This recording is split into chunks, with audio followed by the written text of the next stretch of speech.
न देंगे हिंदुस्तान की।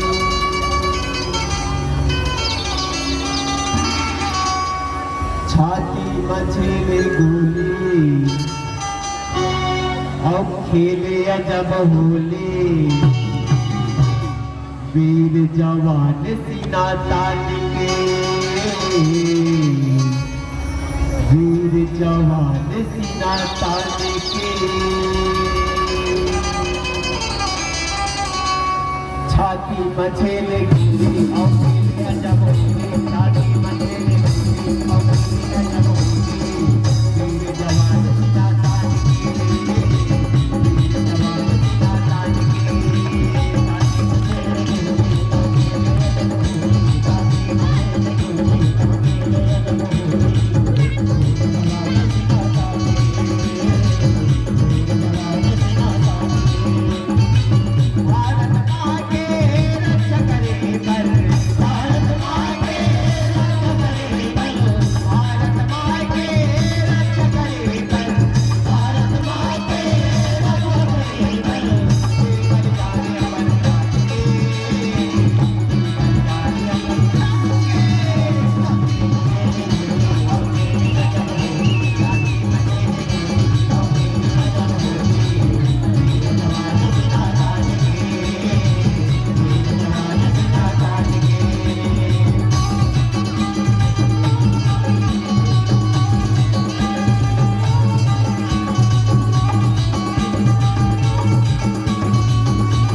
छत्तीसगढ़ महातारी की जय।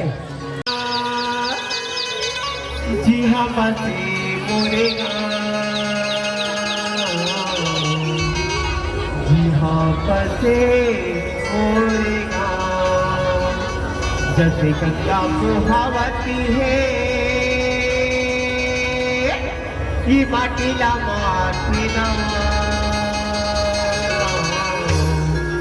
ये माटीला माटीला। ये छत्तीसगढ़ महातारी है।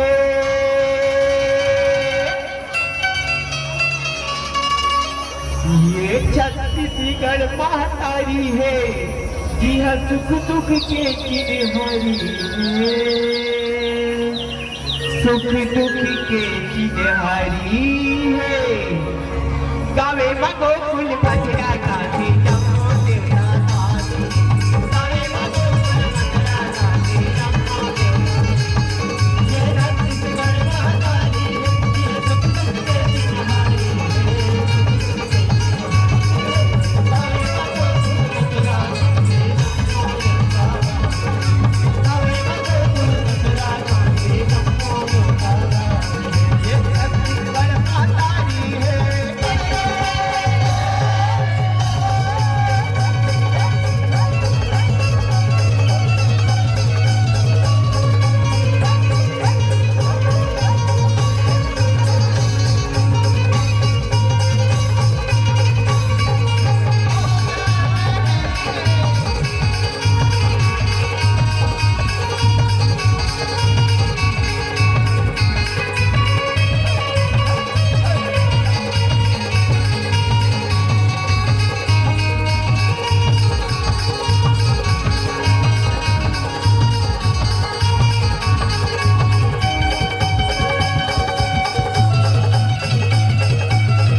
और कृष्ण राजवा घी, अरे कलयुग में दारू मिला तो सोच समझ के पी।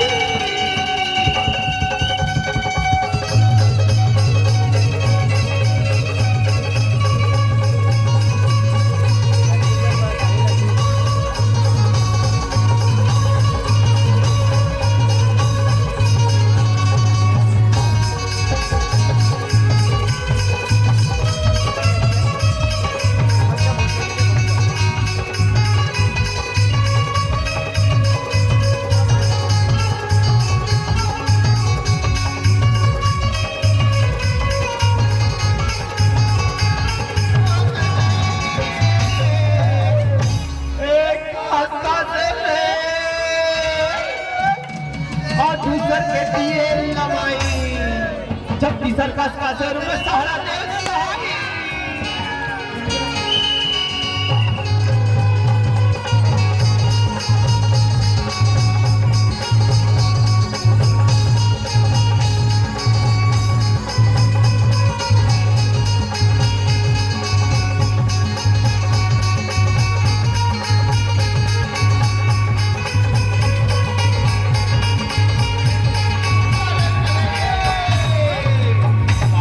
सुपारी खायो सखी और खायो तू फोड़ा रंग महल में बैठे मालिक राम राम हमारा।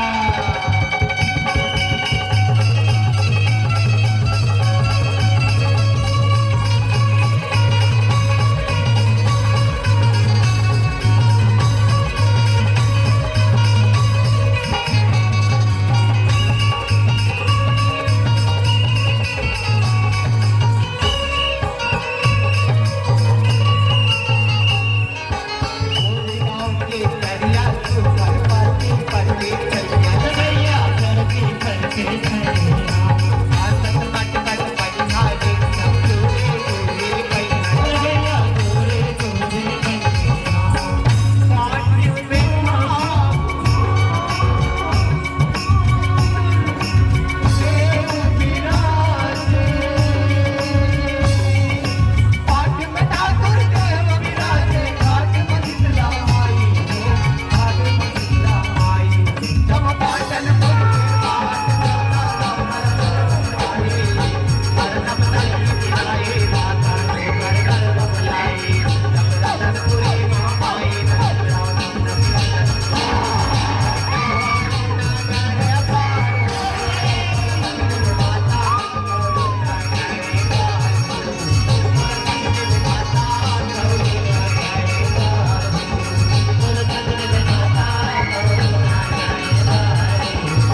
छत्तीसगढ़ महतारी की जय।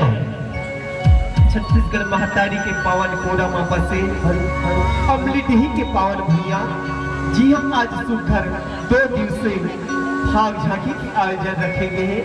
ये सुखर घड़ी माँ, ये बेला माँ, ये मंच माँ विराजमान निर्णायक गल्ला उद्घोषक भैया ला आयोजक समिति एवं ये जम्मू गांव की दाई दीदी भाई बहनी मल्ला हमर दाई बंगला मुखी राम धुरीगत एवं फाग झांकी मंडली ग्राम सोरी टोला के लिए कमल के नहाल ले नंबर ही महतारी हो आओ आप के बीच में सुखर भक्त और भगवान के सुंदर कहानी का लेके आए हैं।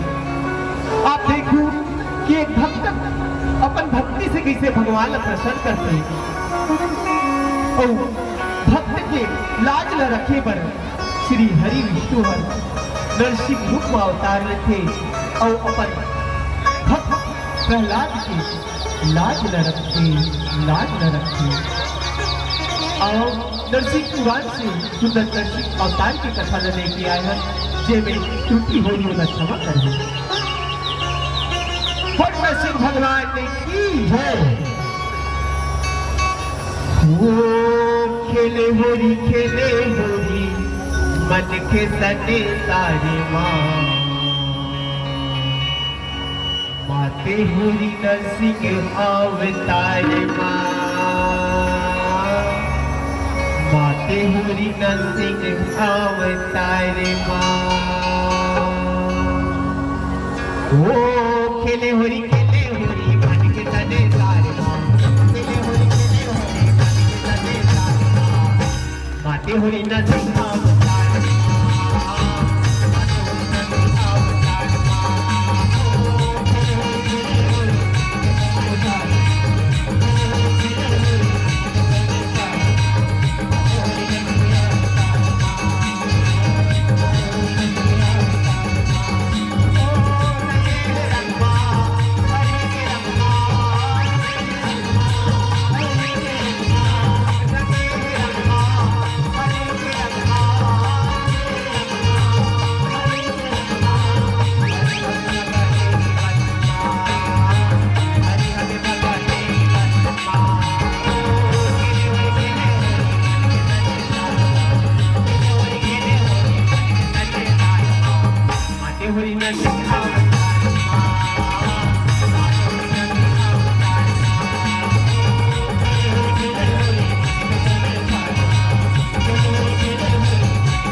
चल बसुंधरा ये भैया चोराए और बोला नहीं चारवी कही के तोरी पताल मत दबाए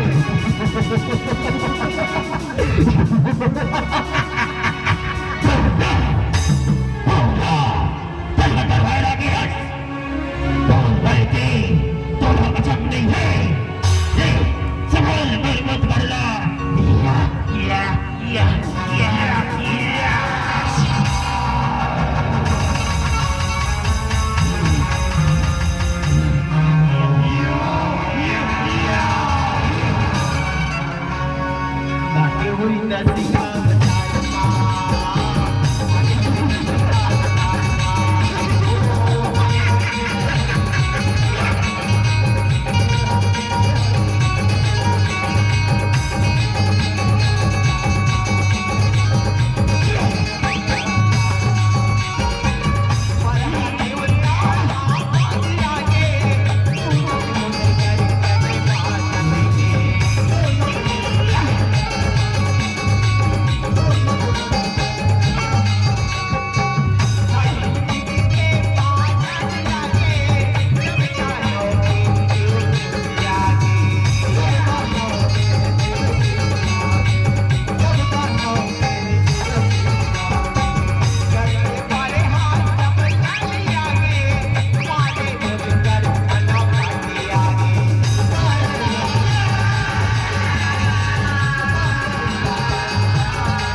जो भैया कौन देवी देवता कौन देवी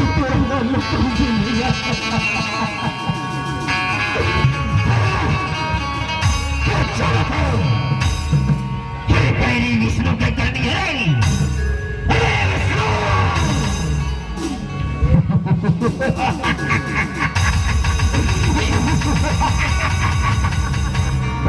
भाई के बदला ले अब ब्रह्मा की तपस्या करो और तपस्या करो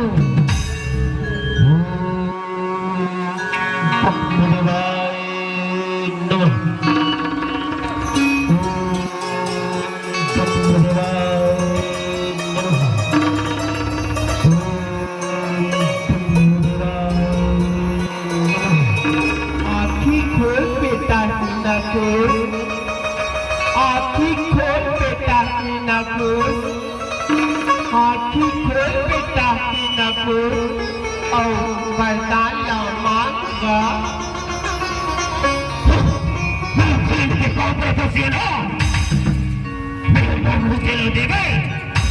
बोले बनी कैसन देहू रे भाई ले मांगा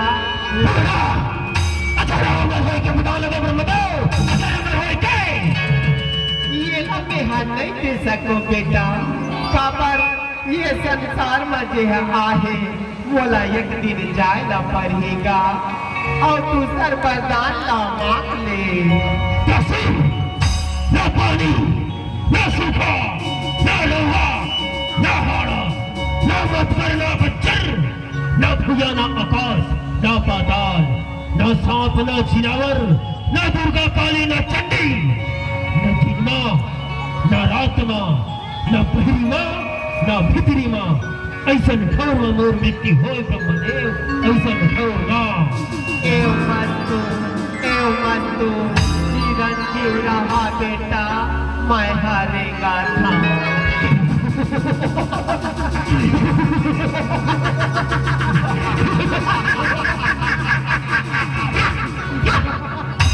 बातें हुई न संभा